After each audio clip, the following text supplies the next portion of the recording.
안녕하세요. 오늘도 사연살롱을 찾아주셔서 감사합니다. 현재 남편하고 아기 한 명 키우며 살고 있는 세 식구의 아내이자 엄마입니다. 딸은 유치원 다니고 있는데 원래 제가 회사 다니다가 출산하고 나서 휴직계를 몇 년을 냈었어요. 회사에서 먼저 복직을 하지 않겠느냐고 제안을 하더라고요. 육아휴직하면 복직하는 게 쉬운 일이 아닌데 참 잘된 일이죠. 딸도 이제 어느 정도 의사소통하고 말도 알아들으니까 유치원에 보내고 저는 복직을 했습니다. 유치원이 오후 3시 정도에 끝나요. 그럼 제가 데리러 가지 못하는데 그런 저를 대신해서 딸을 데리러 가시고 제가 퇴근해서 다시 딸을 데리러 갈 때까지 딸을 보살펴 주시는 정말 너무 감사한 분이 계세요. 바로 제 시아버님이십니다. 시어머니는 몸이 좋지 않으셔서 남편 21살에 먼저 돌아가셨고 하나뿐인 아들만 보고 사시다가 손녀를 보신 게 정말 행복하시대요. 제가 휴직하고 있는 중에도 틈틈이 오셔선 집안일 다 해주시고 아기 봐주세요.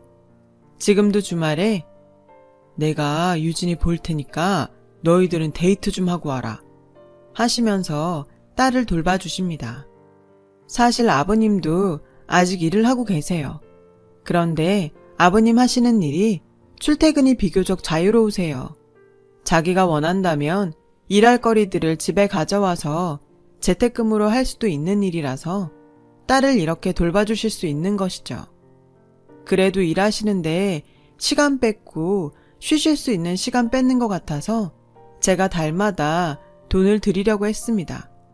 그런데 펄쩍 뛰면서 거절하시더라고요.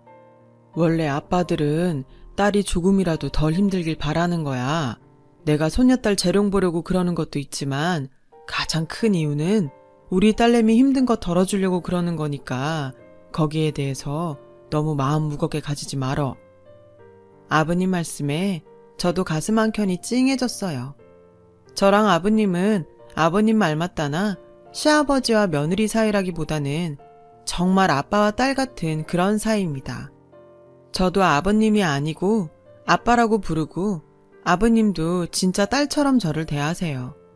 저와 아버님이 이런 사이가 된 계기는 특별한 이야기가 있어요.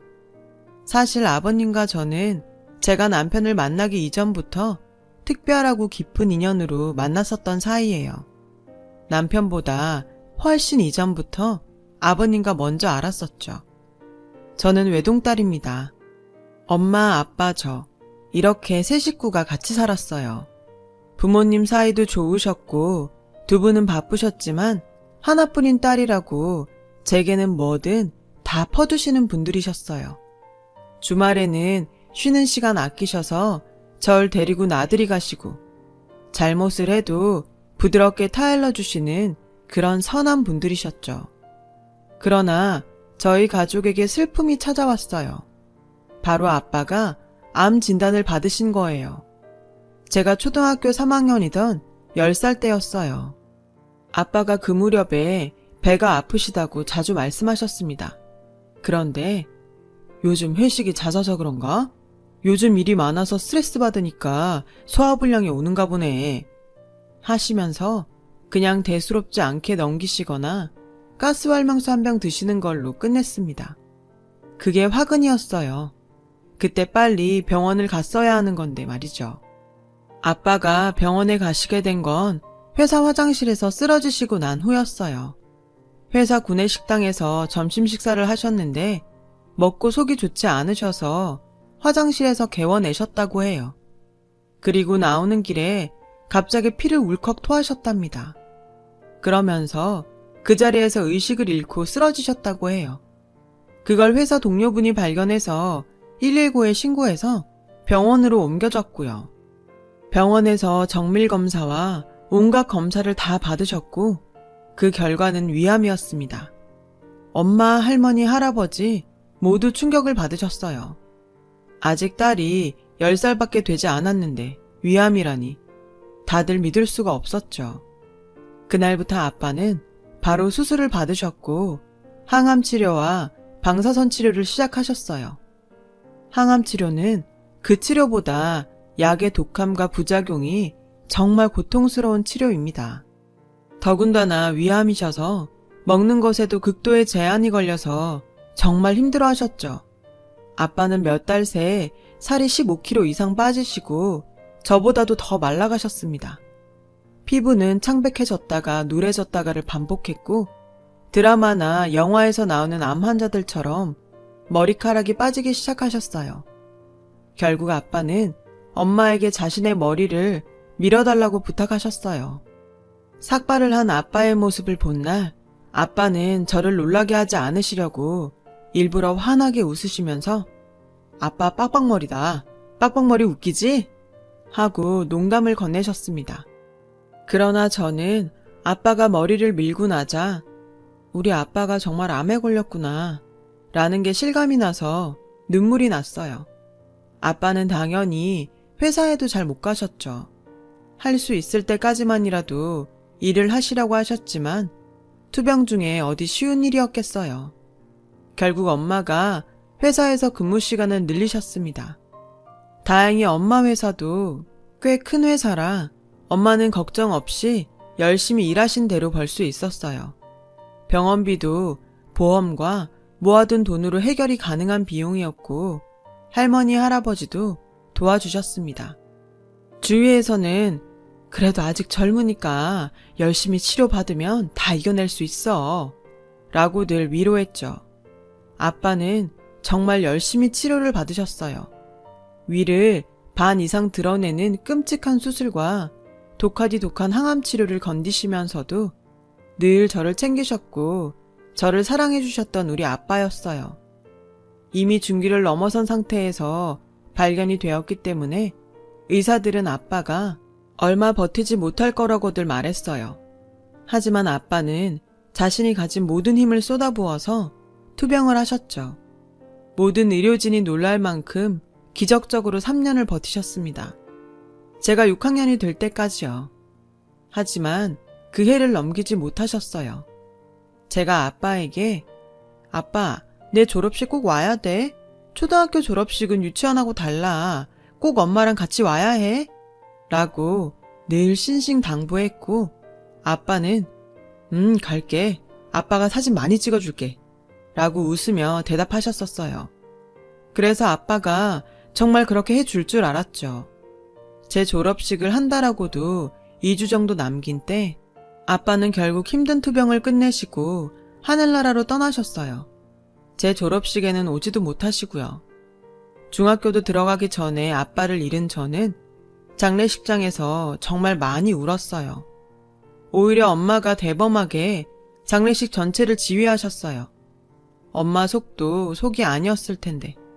화장할 때는 엄마도 못 참으시고 탈진할 때까지 우셨어요. 아빠는 그렇게 작은 항아리에 담겨서 낙골당에 안치되셨어요.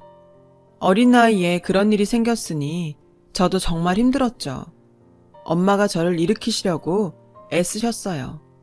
엄마도 젊은 나이에 남편을 잃고 어린 딸을 홀로 건사하셔야 할 처지가 되셨는데 어떻게 그렇게 슬픔을 누르셨는지 지금 생각해보면 정말 죄송하고 감사해요. 그러던 어느 날 밤에 일어났는데 엄마가 혼자 술을 드시고 계시는 거예요. 술을 못 하시는데 혼자 그러고 계셔서 많이 놀랐죠. 엄마는 저를 보시더니 제 손을 잡고 우시면서 민주야, 아빠 많이 보고 싶지? 엄마도 아빠가 너무 보고 싶어. 엄마도 정말 힘들어. 그런데 아빠는 우리가 행복하기를 바랄 거야. 민주 마음 아직도 너무 힘든 거 엄마가 알아. 엄마도 그러니까. 그래도 우리 같이 노력하고 같이 슬퍼하고 같이 그리워하자. 엄마 이제 혼자지만 민주 정말 잘 키울 수 있도록 노력할게. 이제 우리뿐이잖아. 우리 정말 둘이 잘 살아보자. 엄마는 이제 민주만 바라볼 거니까 라고 말씀하셨습니다. 그 말을 듣고 너무 나 혼자만의 아픔만 생각했구나 싶어서 죄송한 마음에 엄마에게 미안하다고 하면서 엉엉 울었어요. 그렇게 그날 엄마랑 껴안고 울고 나서 저는 다시 힘을 내기로 했죠. 아빠는 떠났지만 엄마 말대로 아빠가 바라는 건 저와 엄마의 행복일 거라고 믿었으니까요. 집안이 아주 가난하고 형편이 어렵진 않았지만 엄마는 회사에서 보내는 시간을 늘리셨어요.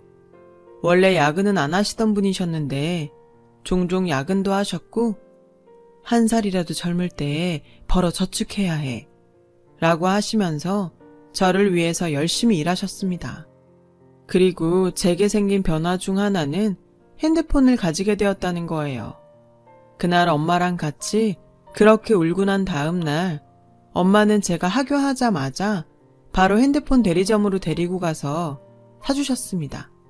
중학교 1학년이었는데 그때만 해도 핸드폰을 지금처럼 다 갖고 있지는 않았어요. 엄마는 이제 너 혼자 집에 있어야 할 때도 더 많을 거고 혹시 무슨 일 생기면 바로 엄마한테 전화해야 돼.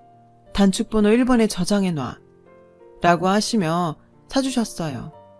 핸드폰을 사고 나서 저는 아빠가 생전에 쓰시던 핸드폰 번호를 저장했어요. 아빠라고요. 핸드폰을 사기 전에는 아빠가 계셨었지만 나는 절대 우리 아빠한테 전화를 걸 일은 없겠지 라는 생각이 들어서 슬퍼지기도 했습니다. 그러던 어느 날이었어요. 중학교 1학년을 마치는 시점을 앞두고 있었죠. 겨울 방학식이 있던 날 저는 홀로 집으로 돌아왔어요.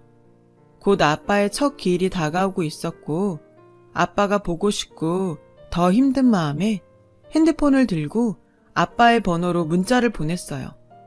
답이 오지 않을 것임을 알면서도요. 아빠, 오늘 방학했어. 아빠는 잘 있어? 하늘에서 잘 보고 있는 거지?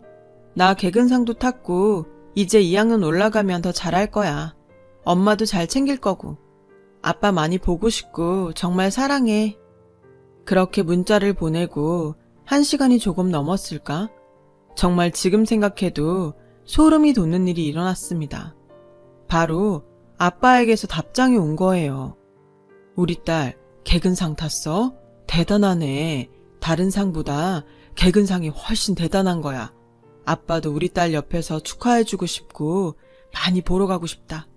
그래도 언제나 아빠가 옆에 있다는 거 잊지 말고 사랑한다 내 딸. 정말 핸드폰에 귀신이라도 붙은 줄 알았습니다. 놀라서 손까지 떨었어요. 아빠는 분명 돌아가셨고 화장하는 것까지 제 눈으로 똑똑히 보았었는데 이건 말이 안 되는 일이었어요. 시간이 조금씩 흐르고 나서 어떻게 된 일인지 조금씩 파악이 되기 시작했어요. 누군가가 아빠 번호를 다시 사용하기 시작한 것이겠죠. 그런데 궁금해졌어요. 왜 낯선 문자를 보고도 아빠인 척 이렇게 답을 해준 것인지요. 그런데 사실 그런 궁금증은 아무런 상관이 없었어요. 아니라는 걸 알면서도 순간적으로 그 답장을 보고 정말 아빠가 보내준 것 같은 기분에 설레고 두근거렸었거든요. 그냥 마음속으로는 정말로 아빠가 하늘나라에서 보내준 답장이라고 믿고 싶었던 것인지도 모르겠어요.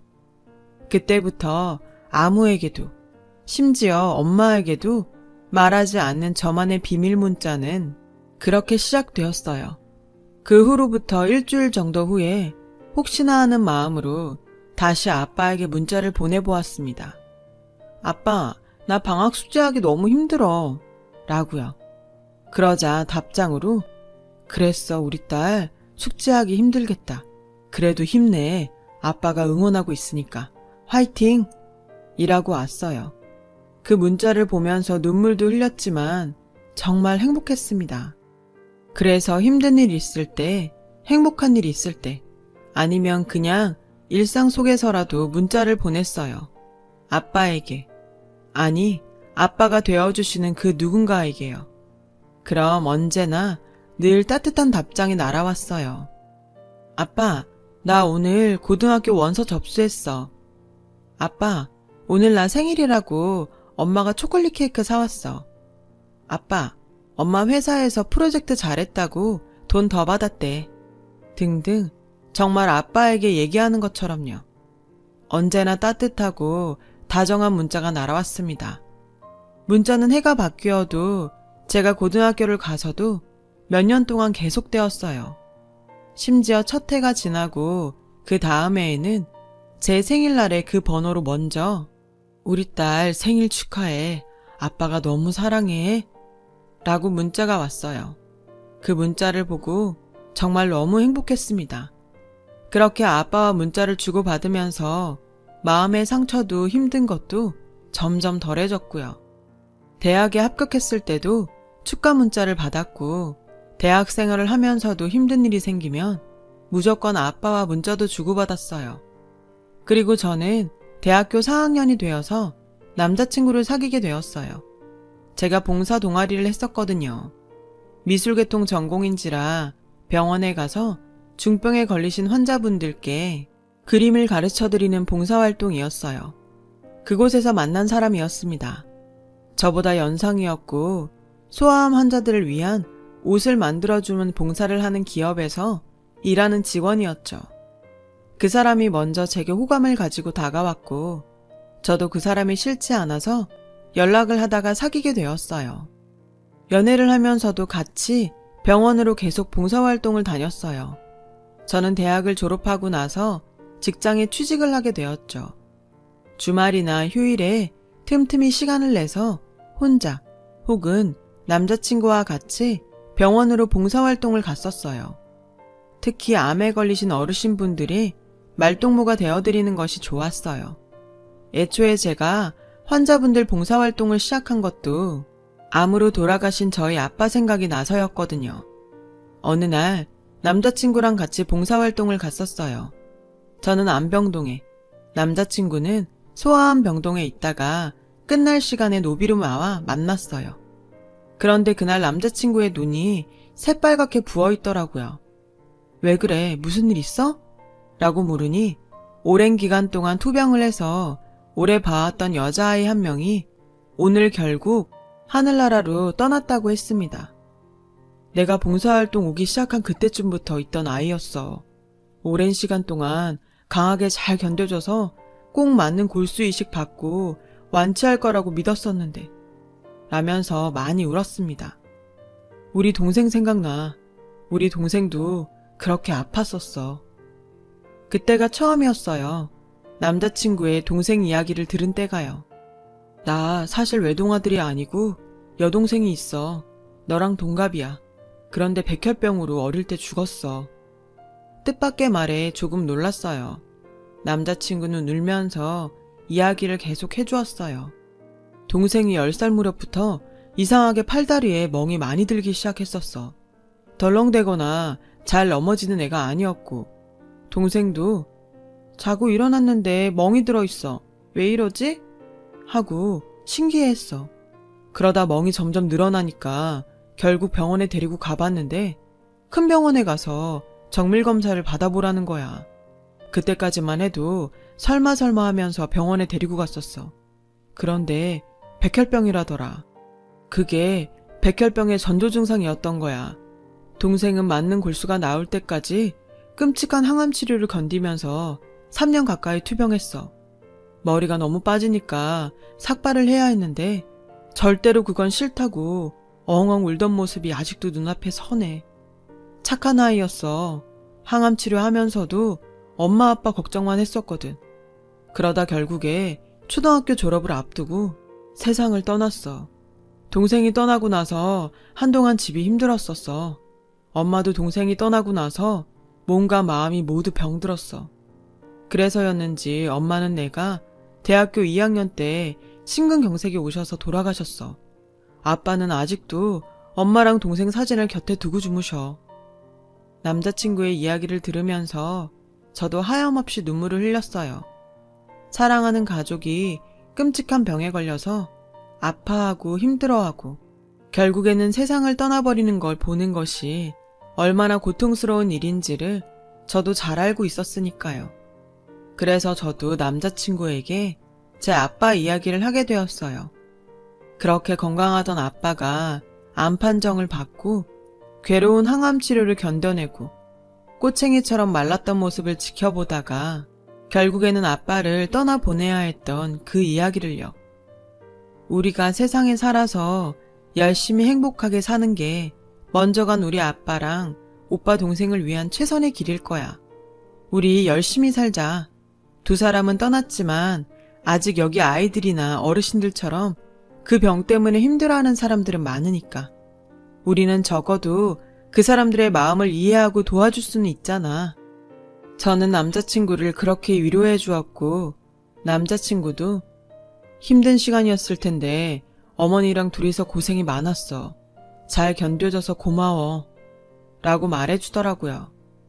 그 이야기를 나누면서 서로를 위로하고 난 후 저와 남자친구는 더욱 더 가까워졌어요. 그리고 마침내 2년이 다 되어가는 무렵에 저는 남자친구에게서 결혼하자는 청혼을 받게 되었어요. 저는 당연히 기쁜 마음으로 결혼하겠다고 승낙했고요. 결혼을 하기로 하고 준비를 시작하면서 가장 먼저 남자친구를 엄마에게 소개시켰어요. 엄마, 나 만나는 사람 생겼어. 라고 말은 했었는데 엄마에게 인사시켜 준 적은 한 번도 없었거든요. 엄마가 먼저 데려오라고 한 적도 없었고요. 엄마는 네가 준비되면 그때 소개시켜줘. 라고 부담을 주지 않으셨어요. 엄마, 그 사람이 나한테 결혼하자고 해서 내가 결혼하겠다고 했어. 엄마한테도 인사시켜주고 싶어. 라고 했더니 엄마가 그래? 잘 생각하고 결정한 거야? 한번 데리고 와봐. 라고 하셨어요. 남자친구는 집에 들어와서 엄마와 짤막한 인사를 나누자마자 곧바로 큰 절을 올렸습니다. 어머니, 혼자서 민주 키우시느라 고생이 정말 많으셨어요. 민주 같은 여자랑 결혼하게 되어서 정말 감사하게 생각하고 있어요. 앞으로 어머니도 제 어머니라고 생각하고 모시면서 민주랑 같이 행복하게 살겠습니다. 그 말을 들으신 엄마는 곧바로 이 친구 괜찮은 친구네 라고 한마디 하시고는 바로 상견례 날짜 잡고 빨리 준비하자. 그렇게 적극적으로 제 결혼을 추진하셨죠. 그 다음은 아버님이었어요. 저는 한껏 긴장한 상태로 아버님과 남자친구가 사는 집으로 갔어요. 아버님은 체구는 작으셨지만 온화한 인상이셨고 저를 웃으시면서 따뜻하게 맞아주셨어요. 그리고 제 손을 꼭 잡아주시면서 우리 집안 식구가 되어줘서 고마워요. 잘 부탁해요. 라고 말씀하셨습니다. 그렇게 남자친구랑 저는 하루하루 피곤하지만 행복하게 결혼 준비를 하기 시작했어요. 각자 외동인 상황이었고 양가 부모님도 한 분씩밖에 없었기 때문에 예단비조차 많이 생략되었습니다. 그래서 그 돈은 모아뒀다가 엄마랑 아버님 여행이나 한번 보내드리자고 말을 했었고요. 그렇게 결혼 준비를 하나하나 하던 중 청첩장을 받게 되었어요. 주위 친구들과 지인들에게 청첩장을 돌리다 문득 그런 생각이 들었습니다. 지금까지 얼굴 한번 보지 못했지만 늘 저에게 아빠의 마음을 알려주었던 그분이 생각이 난 것이죠. 그분께도 결혼한다는 소식을 알려드리고 가능하다면 결혼식에도 초대를 하고 싶었어요. 직접 얼굴을 뵙고 정말 감사합니다. 덕분에 제가 힘든 시절을 잘 넘길 수 있었어요. 그렇게 감사 인사를 전하고 싶었죠. 그래서 문자를 보냈습니다. 아빠, 나 결혼해요. 그래서 아빠가 결혼식에 와줬으면 해서요. 청첩장을 드리고 싶은데 혹시 만나뵐 수 있을까요? 라고요. 답장을 기다리는 동안 정말 너무너무 떨렸어요. 그리고 마침내 답장이 왔습니다. 우리 딸이 결혼해? 정말 축하해. 좋은 사람한테 가는 거지? 아빠도 너무 궁금하네. 그래, 아빠도 우리 딸 청첩장 한번 구경하자. 라고요.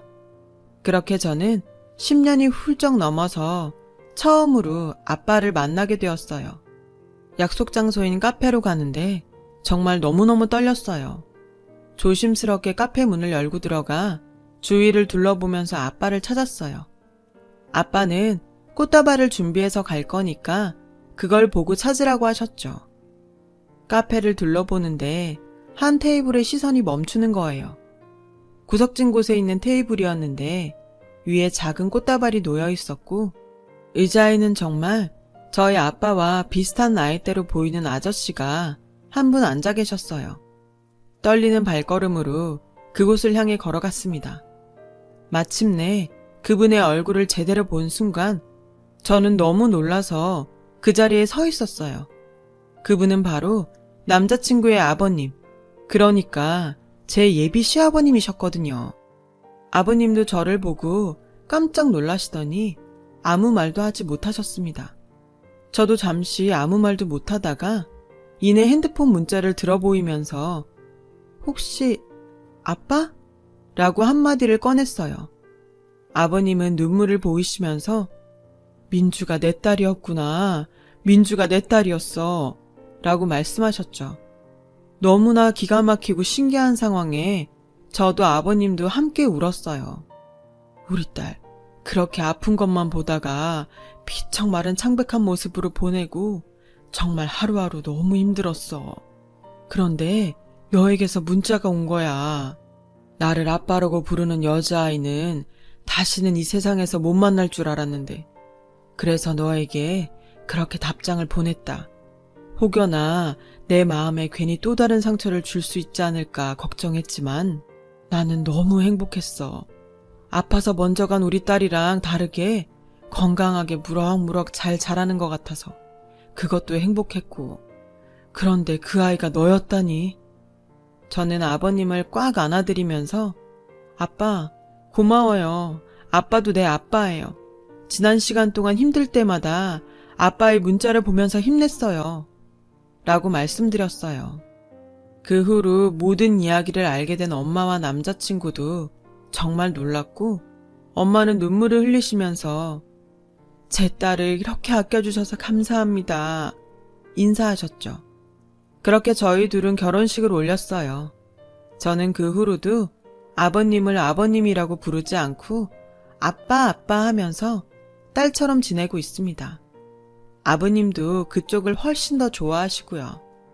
하늘에 계신 아빠가 보내주신 최고의 선물인 것 같아요. 나중에 정말 다음 세상에 있다면 우리 아빠, 저 그리고 우리 두 번째 아빠까지 다 함께 만나서 서로 인사하고 즐겁게 웃으면서 놀고 싶네요.